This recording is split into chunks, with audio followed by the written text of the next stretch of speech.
ఏది వచ్చునని నేను బహుగా భ్రమపడితినో, ఏది వచ్చునని నేను బహుగా భయపడుతునో అదే నాకు సంభవించింది అని చెప్తూ ఉన్నాడు. దేవునికి స్తోత్రం.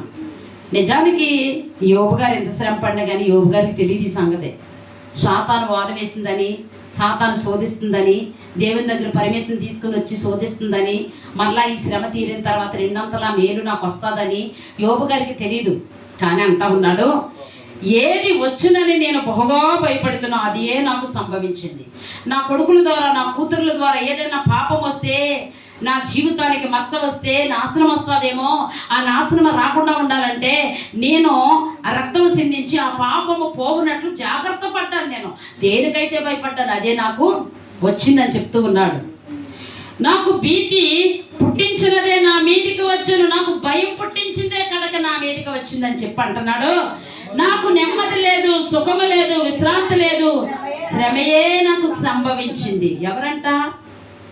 ఈయన కోసం ఎవరిచ్చారు సాక్ష్యం? దేవుడు సాక్ష్యం ఇచ్చాడు. యూచు దేశంలో ఆయన ఎలాంటి వాడంట? యథార్థవంతుడు, న్యాయవంతుడు, నీతిమంతుడు, దేవుని యందు భయభక్తులు కలిగి